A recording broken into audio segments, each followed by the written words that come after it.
Hey, welcome to Church Online this morning. I hope you're doing well. Hope you're feeling good. Come on this morning, wherever you are, whatever time you're watching this, we're going to lift up a declaration of faith. So come on, we sing Saturday was silent. Saturday was silent. Surely it was through. But since when has impossible ever stopped you? Friday's disappointment, Sunday's empty too. Since when has impossible ever stopped you? Come on. This is the sound of dry bones rattling.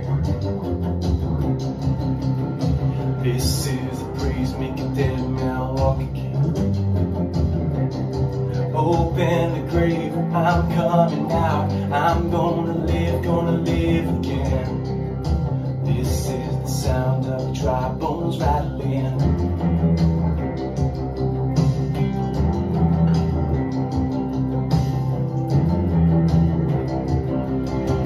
Pentecostal fire, stirring something new. You're not gonna run out of miracles anytime soon. Resurrection power flows in my veins too. I believe there's another miracle here in this room. This is the sound of dry bones rattling. This is the praise making dead man walk again. Open the grave, I'm coming out. I'm gonna live again. This is the sound of dry bones rattling.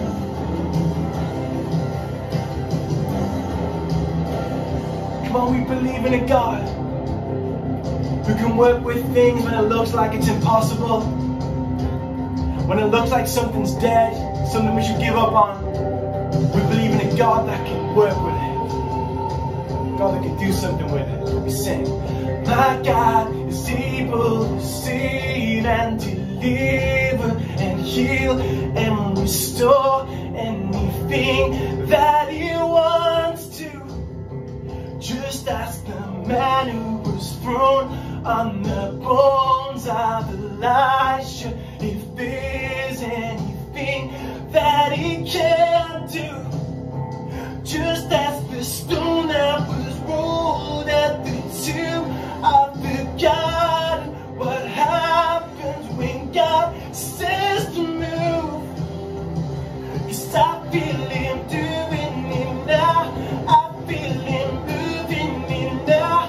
I feel Him doing it now. Do it now. Do it now. This is the sound of dry bones rattling. This is the breeze making dead man walk again.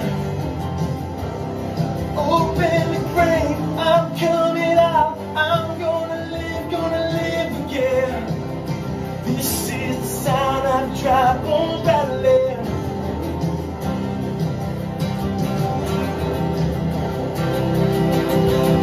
Come on, lift up a shout of praise wherever you are right now. Hey!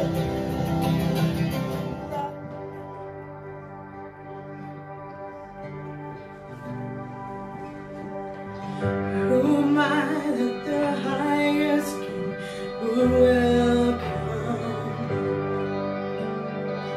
I was lost, but He brought me. Oh, His love for me. Oh, His love for me. Who the sun sets free. Oh, it's free. I'm the child of God. Yes, I am. Realized He has ransomed His grace.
God, we worship you this morning. We lift up your praises. We thank you, God. We sing. Peace like a river, wash over me. Immerse me in water as deep as the sea.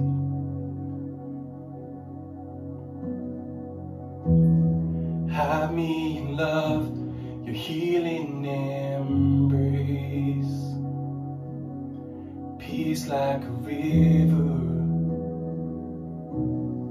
wash over me.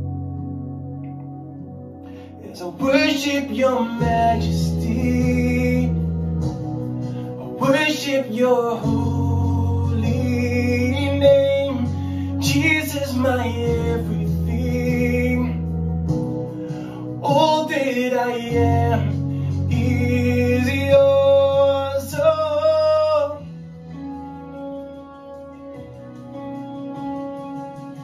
Come on, we sing, come Holy Spirit. Come Holy Spirit, rain down on me. Break open the heavens, drench the unseen. Pour out your presence as I pour out your praise. Come Holy Spirit, Lord, have your way. Come on, as I worship your majesty, worship your holy name. Jesus, my everything. All that I am is yours. I worship your majesty, worship your holy name. Jesus, my everything. All that I am is yours. Oh, oh. Come on, we sing open.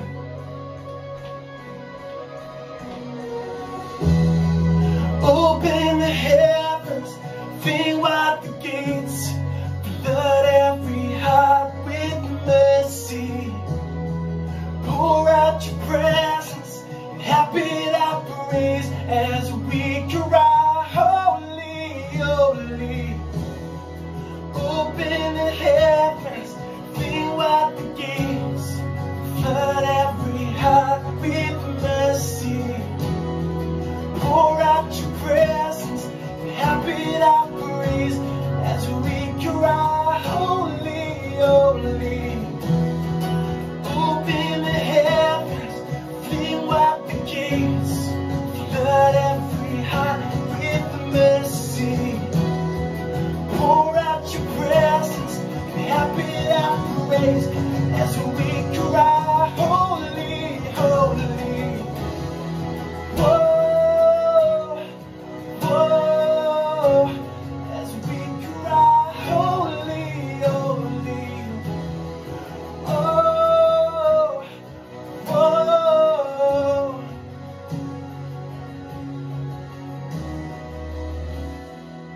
Church, we're going to make this our prayer this morning.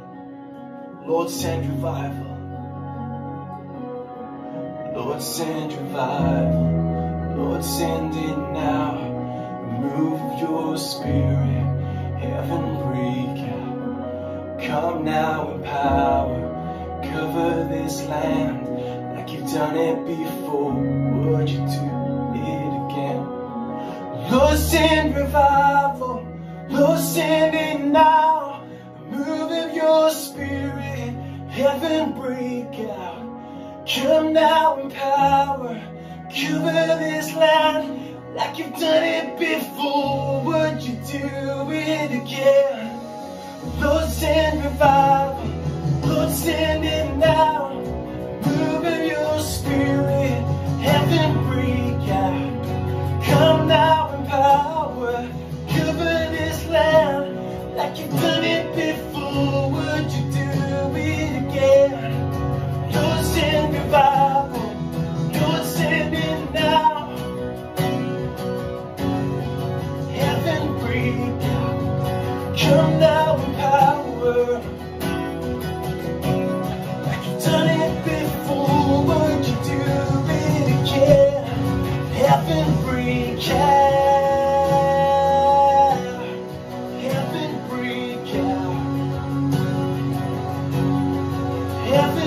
break out. Heaven break out. Come on, we sing. Lord, send revival. Lord, send it now. Move of your spirit. Heaven break out. Come now in power. Cover this land like you've done it before. Would you do it again? Lord, send revival. Send it now. Heaven break out. Come now in power. Cover this land. You've done it before. Would you do it again? Heaven break out. Heaven break out. Heaven break out. Heaven break out. Come on, break out, Lord. Heaven break out. Heaven break out. In every household. Heaven break out. Heaven break out. Oh, the earth shout your praise. Our hearts will cry. These bones will sing. Great are you, Lord. Oh, the earth shout your praise. My heart will cry. These bones will sing. Great are you, Lord.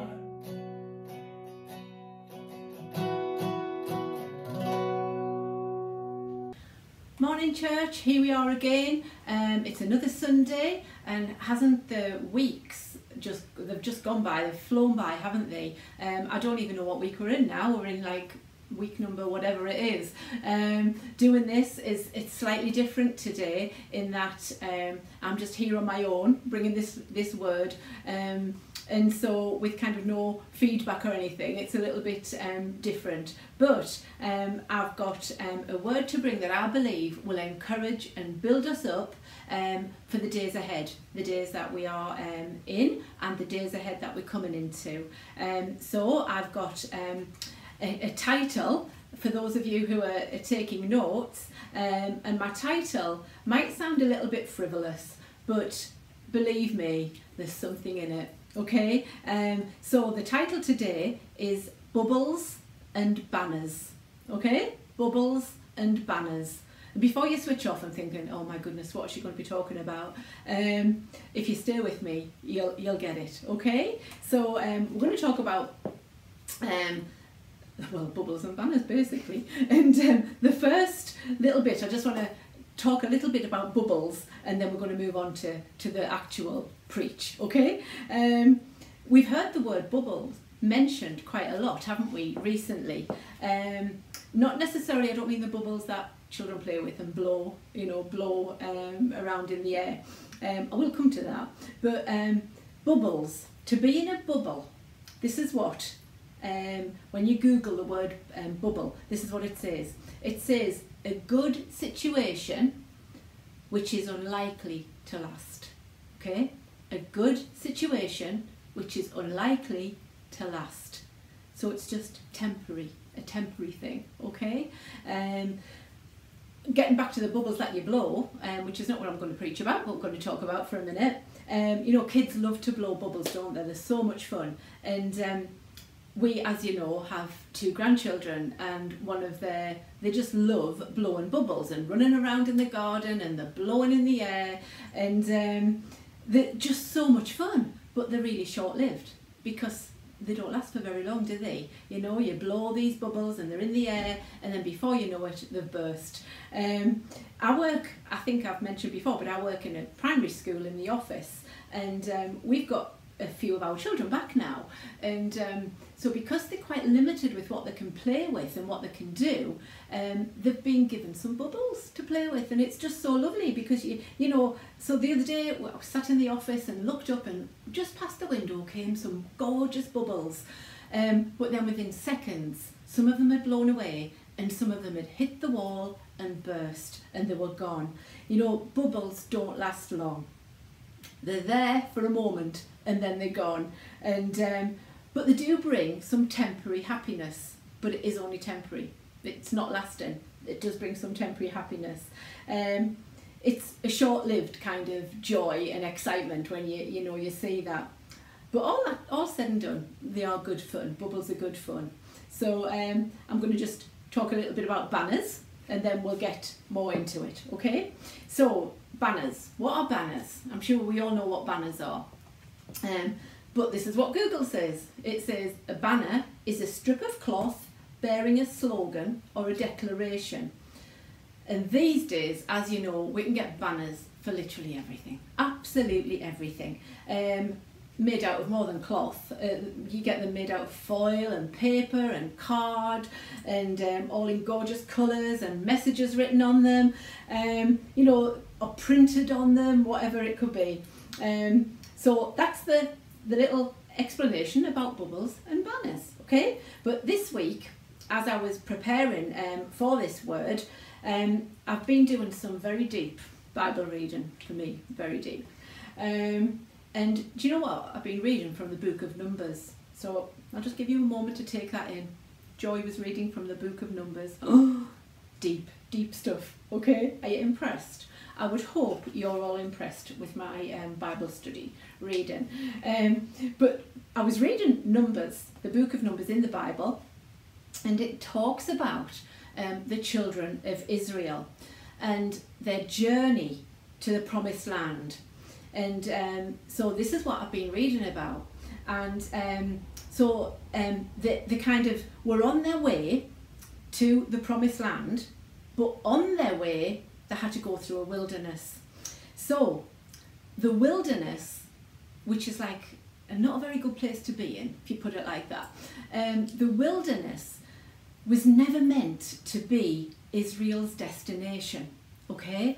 It was never meant to be. It was just a temporary place. God's intention was always to bring the children of Israel through the wilderness and into the land, the promised land, the land of Canaan. Now then, you know, the wilderness was only ever meant to be temporary. A place to move through and not to live in, okay? I don't know what experience you're going through right now, but I know we're all in a bit of a different kind of situation than we've ever really had to face before. And I just want to encourage you really that this time that we're in at the moment, this time, although lockdown is starting to be lifted a little bit, we're still in lockdown, it's not over. And but we're moving through it, we're moving through it. And so the children of Israel were never meant to stop in that place. Can you imagine if lockdown was forever and it was permanent? It wouldn't be a lot of fun, would it? And so it's not a place that you want to spend the rest of your life, is it? It's not a place to pitch your tent, okay? It's not. It's a place that we move through, not live in. We do not want to live in lockdown forever, and neither do we want to be in a wilderness situation forever. So the children of Israel had to pass through the wilderness to get to their destination. They couldn't go around. They couldn't, you know, that story about the bear hunt. We're going on a bear hunt. We can't go under it, can't go over it, we've got to go through it. That's what it's like. We've got to go through the wilderness experience to get to our destination, church. We really have. Some things we just have to pass through to get through, okay? To get there, we have to pass through.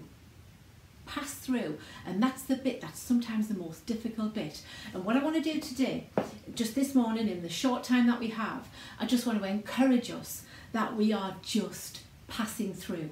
We're not pitching our tent. We're not getting it out of the bag and getting the tent poles out. And you know, Grace, our youngest daughter, has been just purchasing a tent, bit of a wigwam. It's not that we're not going to go to Glastonbury, we can't because it's not on. We're not going to go to a festival. We're not going to do a camping holiday. Couldn't do that. Don't do it. Like my luxury. Well, I like a bed basically. I like electricity. But she's just been buying like a wigwam to put up in the garden. So we're quite excited about it. It's just come today, and so we're quite excited about getting it all kind of built up. But it's not a permanent home, is it? It's not a permanent home. So anyway, I want to give you a bit of a Bible history lesson. Second time for you to go, oh, Joy, this is deep for you. So it's not really. It really isn't. But you know what? I'm going to give you a short lesson in history. Now, I'm not a teacher. I work in a school, but I'm not a teacher. I work in the office. There's nothing in me at all that's like a teacher. But I'm going to just give you a little lesson about the children of Israel in the wilderness from the book of Numbers. Okay? Now, Moses was commanded to take a census, okay? A count, a head count, a census of the children of Israel. So he had to count all of those who were fit and able to go into battle, okay? So what happened is that Moses was instructed by God to put the children of Israel into groups. Now these groups were called family tribes, okay? So just literally a group of family in a tribe together, okay? And what they did, each tribe had a banner. So this is where my titles come from. Each tribe had a banner which was kept with them. It was on their journey, it went with them, and when they stopped, their banner was put up, okay? And can you imagine a banner with your name on, your family name on? So for example, I mean, we are the Matthews family, so our banner would say the Matthews tribe, okay? The Matthews family. And but yours would say your name, so put your name in that place. You know, I can think of a couple of names. You could have like a banner with the Taylor family on, or the Laidler family, whatever, whatever your name is, put it on your banner. And that's what the children of Israel were instructed to do. So Moses gathered the people together and took a census of them, took a head count, put them all into their groups, and made them have these banners to post when they were there, okay? So I'm going to read from Numbers chapter 1, verse 52, and this is what it says. It says, each tribe of Israel camped in a designated area with its own family banner, which was for their safety and protection, okay? So there was a kind of a good reason why they were put into these groups and why they had these banners. It was for their own safety and for their protection. It's that each tribe of Israel camped. That word gives me the horrors, right? Oh, absolute horrors. I'm not a camper at all. Can you imagine? I mean, some people absolutely love and adore, and that's great, camping holidays, but I'm not one of them, right? And I remember as a child, we once went on holiday in a tent, right? And there was a few families from church when I was just a child, and I remember me and my sister being really excited going across to the Lake District in our tent. Well, we didn't go in the tent, we went in the car, but we were in our tent. And so we got there and put it all up. Well, our parents put it all up, I mean, we didn't. And so then we arrived, put it up, got to the campsite, all up there, gorgeous big tent, all of our luggage in that, and we went out for a meal. While we were out, there was a massive storm.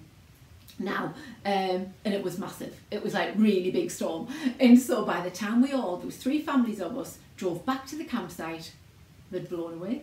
A couple of the tents were like wrapped in a tree, one had disappeared altogether, and all of our stuff was like literally across the campsite. We weren't the only ones, everybody's, it was the same. It was like a massacre, it was terrible.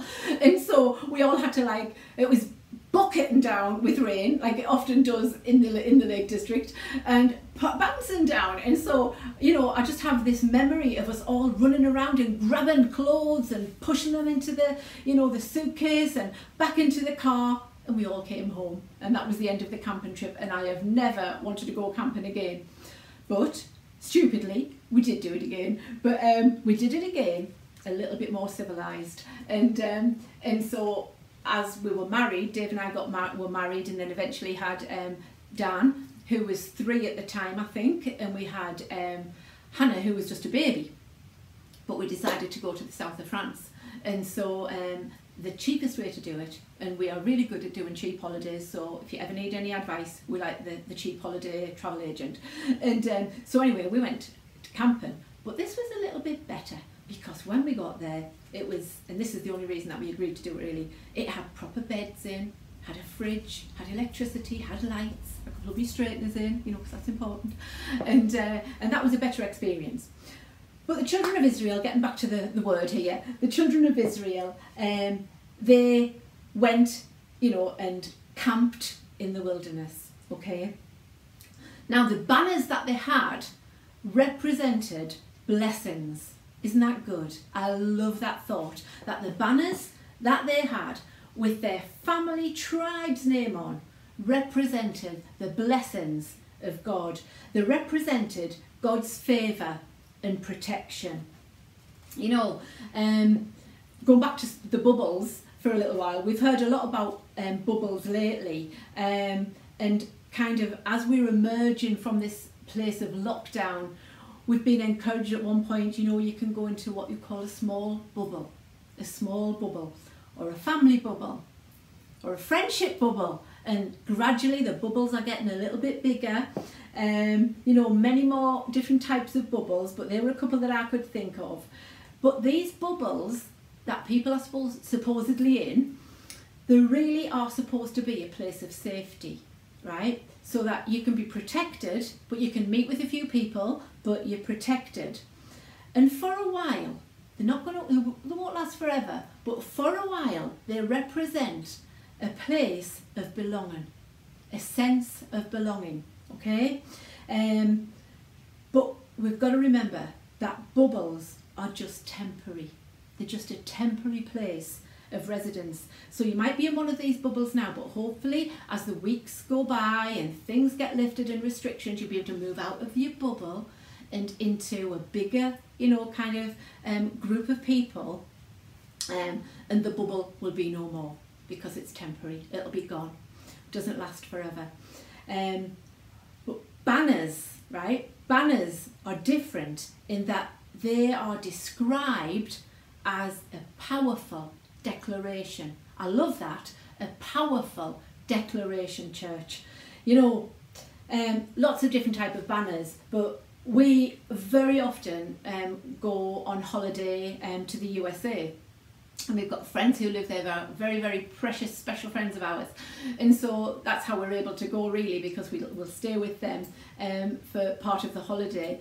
And so, but every year that we've gone, without fail, at some point in the holiday, if not almost daily, there'll be aeroplanes coming across the sky. You could be on the beach, they could come across the sea, you could be in a Disney park, you could be anywhere, and you'll see an aeroplane coming across, and attached to the aeroplane will be a banner, okay? A banner, and it's floating along on the back, and it could say something like, you know, Jesus loves you. I don't know who does them, who arranges for this, but it could say Jesus loves you, or it could say, in America, it could say vote Trump, or something like that, right? So this aeroplane will fly across, pulling its banner behind it with a message, a declaration, okay? A declaration.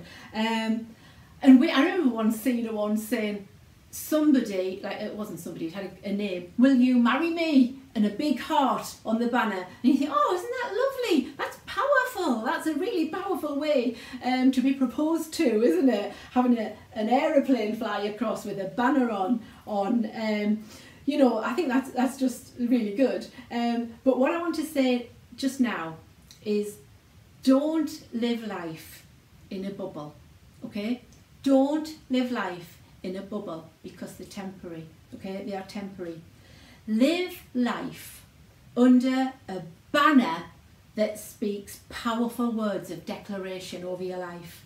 Okay, I just love that thought of, you know, taking the temporary away and living under a banner that is a powerful declaration over our lives. You know, we sometimes allow people, other people in our lives, to hang a banner over us, and we shouldn't do that. We sometimes do. We allow them to hang a banner over our lives, you know, that they have absolutely no right to do. And I want to encourage you not to do that. I want to ask you a question. What are you allowing other people to write on a banner over your life? Just think about it. What are you allowing other people? That could be friends, it could be family, it could be somebody you work with, it could be your boss at work, it could be your work colleagues, it could be anybody you do a part of your life with. What are you allowing, if anything, what are you allowing them to write on a banner of your life? Think about it. I'm going to ask you something else. Is it time to tear those banners down? Because I think it might be, depending on what they've got over you. It might be time to tear those banners down. You know, they might have written a banner over you, and I don't mean a literal banner. I don't mean you're walking around with a banner literally over your head that somebody has written on, you know, saying failure, failure. Or a banner over your head that says, I'm not good enough, I'm not good enough. You know, somebody might be saying that over you, declaring it over your life. Well, I'm going to tell you now to take no notice of it. They might be saying to you, you are worthless. And because of that, you're walking around with a banner over your life saying you're worthless. No, that is not true. Don't stand under those banners. Don't let them have a place over your life. A banner that says disappointment or defeat. No, don't let them do it. Don't, because you have the power over that, and it's up to you to decide to take those banners down, to get rid of them. Make sure, church, that your life is covered in a banner of declaration, a banner that declares positive things over your life, words that will build you up, not put you down, church. Okay, build you up and not put you down. Words that will encourage you, not put you into despair. You know, you could say the opposite to the words I've just, just mentioned. You could say, I'm not a failure, I'm a success. I'm a success. I am good enough. I am good enough. I am worth it. I am worth it, church. I am worth something. Write those words over your life. I am not a disappointment. I am not a disappointment, and I am not in defeat. I am living in victory. Write your banner, church, hold it above your head, saying, I am a success. I am in victory. You know, I am an absolute success. I am not a disappointment to anybody, and don't take it. I'm telling you, I want to encourage you, church, today to use those words of just declaration today over your life. Do you know, we've already said that bubbles are temporary. They're for temporary fun. They're good for a short time, but they burst, they disappear, they blow away once the slightest wind comes. You know, but you know, they don't offer security. But I want to tell you about somebody who does offer security, who's not temporary, who doesn't blow away as soon as the problems come along. And that's God. We serve a God who is dependable, church. We really do. And you know what? God has covered you. He has covered you with banners of declaration and affirmation today. He really has. He wants to encourage you, and he wants to build you up, not put you down. And so those words that God has written over your life are strong words. They're good words. They're not negative words. You know, we as a family, well, me anyway, I make the rest of the family. But we love banners. We love banners. Honestly, we love them in our house, and most of the time, well, not most of the time, it's a bit exaggerated, a lot of the year, we have banners up of some sort. Now, this year, it's been a funny year, hasn't it, for birthdays and things. If you've had your birthday during March and up to now, up until probably the beginning of July, you haven't really been able to go out and celebrate it all. But we've made our house like a party house. And so we have birthdays beginning in March. We had Grace's birthday, she was 20. And then in April, we had Hannah's birthday. And boy, did we hear about this birthday. Hannah was 30, right? She looks 12, but she's 30. And she might be the littlest in height member of us, but I'm telling you, she let us all know that it was going to be her birthday. And she was not amused that all of her plans had to be put to one side.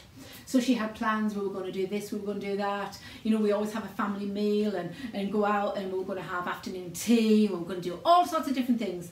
And then lockdown came, didn't it? So we weren't allowed to do really anything. So we had, and she was just talking about this yesterday, it's not that she's bitter about it or anything.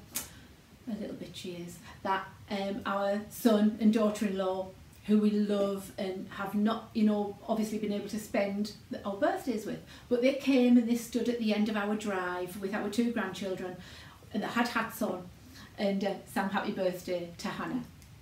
So, and then in May, it was Dave's birthday. So he had a birthday, and more or less the same thing kind of happened there. So what we did to make up for it, well, we always have banners, but I kind of went a bit overboard. So we had banners all over the place. So we had Grace's birthday, which her banners would probably say happy birthday princess, and they're all pink and very girly. And then in April, as we say, Hannah's 30th, so we had 30th birthday banners. And then when it came to Dave's birthday, because we've got a lot of girly things in the house, I thought we'd better get something a bit more masculine. And so I dragged the old banners out that we had, you know, the dark coloured ones, like they look a bit manly, and put them. But I bought a new one. And it was just, it's like bunting. And so in our kitchen, we put it up all around the kitchen, right? And it just says, I think it says something like party time or something like that. And so we put it up, but you know what? We loved it. And I didn't want to take it down. And I thought, well, it doesn't say happy birthday, it says party time. So do you know what? We made a declaration, well, I don't even know whether the family know about it, but I made a declaration that during this time of lockdown, our house was going to be a happy house, right? Don't care whether they wanted it to be or not, it was going to be a happy house, it was going to be a party house. So it is now the end of June. It's coming into July, and it's somebody else's birthday in July. So I'm keeping it up until it's my birthday. And so every day when we go into the kitchen, we can see the bunting up in the kitchen saying party time, okay? So I decided we were going to keep those good words up on that frame thing we've got up in the kitchen. And so that was just our way of celebrating and making birthdays special. And so in our house, every day is a party. Every day is a party because we've got our party bunting up on the wall. But you know, all that aside, what I want to do now is just to share with us 3 banners that I think we should live under. And I think these banners will help us get through this tough wilderness time, this time that we're in, and bring us to our promised land, to our destination.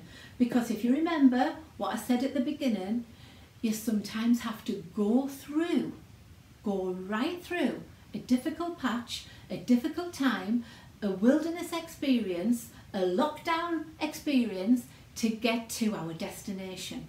And so I just want to share with you just 3, very quickly, 3 banners, and I promise you I won't be very long. Number 1, let's just talk about a banner of hope. I just love the word, hope. Isn't it lovely? It's just a lovely word, isn't it? Hope. It makes you feel encouraged just to hear that word. Anyway, hope means expectation. One of the meanings of the word hope means expectation. So you know what? I want to encourage you today, church, to put a banner over your life that says hope, okay? It says hope. And in that hope, we'll find expectation. We all need hope, don't we? We need something to look forward to. what are you looking forward to? I'm going to say probably in the next kind of month or so, as we come through this lockdown period and into our destination area, hopefully. We've talked about it at home a few times, and we've talked about lots of things that we're looking forward to, but I'm just going to, a couple of things that we've each said that we're kind of hopeful for, looking forward to. Grace, our younger daughter, is out, as well as many other things. She was saying, I hope when this is over we can just go to Nando's, okay? Because that's our favourite place for food. So I just hope we can go to Nando's. There was loads of other things as well, but that was one that I can remember. Hannah, of course, as you know, is Mary Poppins, and you know, Auntie Hannah. So her first thing was, I can't wait. I just hope I can babysit Faith and Caleb. I just can't wait to do that. I can't wait to see them. I can't wait to spend time with them and give them a hug. And then she went on from there. I can't wait to get my nails done. I can't wait to get my eyebrows done. I can't wait to get my eyelashes done. She had lots of hopes and things. Dave, on the other hand, my husband, I bet you could guess. I don't even have to tell you what he's looking forward to. He was looking forward to going to a football match, which isn't happening, but it's on the TV. So now every spare moment he's watching football. So that's good enough. It's not the same, but his hope is being fulfilled a little bit. Mine, I've said it every time I've talked, it's getting my hair cut. Desperate. I had a really bad haircut the other day by myself. Cut a bit too much off my fringe, a bit wonky, because every time I do it, it doesn't really get any easier. I think I'm an expert and I'm not. So my hope is that on Independence Day, or near enough, on the 4th of July, when my favourite place will be reopened, yeah, you used to think it was other places. It's not. My favourite desperate place is the hairdressers. I need a haircut. So that's what I'm living in hope for. What are you hoping for? That was just a bit of fun. But really, you know, on a more serious side, it would be so good if we could just all write a banner of hope and hang it up over our lives, wouldn't it? You know, Psalm 16 verse 9, in the New King James Version, it says this: my heart is glad, my glory rejoices, my body will rest in hope. My body will rest in hope or expectation. There's a place of rest that's found in hope. And Psalm 39 verse 7, this time in the New Living Translation, you know, we are so blessed that we have so many different translations of the Word of God, aren't we, at this present moment in time. And I just love go through all of the different versions. And this one I particularly like. It says in Psalm 39 verse 7, where do I put my hope? And I just want to reword it. Where do I put my expectation? Where do I put it? My hope is in you, God. It's no good hoping in anybody else, really. Because do you know what? If my only hope was in having a haircut on July the 4th, I'm going to be disappointed. Because apparently there are hundreds and hundreds and hundreds of people also wanting a haircut. So it might take me a few weeks to get down that list and get my hairdresser there ready to cut my hair. But when your hope's in God, you are never going to be disappointed. You're never going to be let down, because you know God is a faithful God. And so I just want to encourage you, don't lose hope. Keep it alive. You know, live under a banner of hope, a banner of expectation of good things. Second banner I just want to talk about is a banner of protection, okay? I'll say that again if you're taking notes, a banner of protection. You know, we've been told, haven't we, under from the government really over the last few months now, stay at home, stay safe, and now we can be told, stay in your bubble, okay? We're only being told that for our protection. We're being told that for our protection. Now protection, we all know what protection is, but it actually means to be kept safe, okay? Kept safe. Psalm 71, a couple of verses from Psalm 71, and this time I'm reading from the Passion Translation. And it says this: "It was you who supported me from the day I was born, loving me, helping me through life's journey. You made me into a miracle. No wonder that I trust you and praise you forever. Many marvel at my success, but," and there's often a but, isn't there? "Many may marvel at my success, but I know it's all because of you, my mighty protector." God's got you, church. He's got you. You know, we have nothing to fear, nothing to be afraid of. I know a lot of people, you know, are suffering with issues of anxiety and, you know, but God's got you. He's got you. He's your protector. And I want you to hold your banner up of protection and know that God has got you. You know, just as we protect our children when they're young, you know, we protect them from what we can see as harm or danger, and they can't see it, but we can, so we protect them. Well, God is our protector, just like that. You know, he puts his arms around us and he brings us to him and he holds us close and keeps us safe from all harm, doesn't he? You know, he's always there. It's like as if we're wearing a full body armour, you know, and nothing a full set of body armour rather, from head to foot. When God's our protector, he's covered us, absolutely draped us in his protection, and nothing can penetrate that. Nothing can penetrate that. Nothing can harm us when we stand under the banner of God's protection. How good is that? How good is that? And just moving on now to the last point, the third banner. Let's put ourselves under a banner of promise. A banner of promise. You know, you might be hanging on by your fingertips. You might be just hanging over the edge, you know, hanging on and thinking, I can't take much more. You know, when God's made a promise, he keeps it. He keeps it. He never disappoints. He never disappoints. And you know, just because at the moment we might be in a position we probably can see a little glimmer of hope and kind of, you know, that light at the end of the tunnel that I spoke about last time. But sometimes because there's no kind of sign of it coming to pass or coming to an end, don't give up. Don't give up, because God has us under a banner of promise. You know, stand firm under that banner. Stand firm under the banner of promise and believe. Believe, one, that God has not forgotten you. You're not forgotten. Number two, God is faithful. And number three, God is not a liar. Okay? He's a good God. He's a good Father. And he doesn't tease us with a promise of something good and then pull it away. You know, sometimes you sometimes kind of see children doing this, and they'll hold something out and then they'll go and they'll pull it away and you can't get it. God's not like that. He doesn't do that. He is a good Father. He's a good God. And you know what? It might be just our promise, might be just out of sight or just out of reach, and it's just there, but we can't get hold of it. But when God makes a promise, church, he's a promise keeper.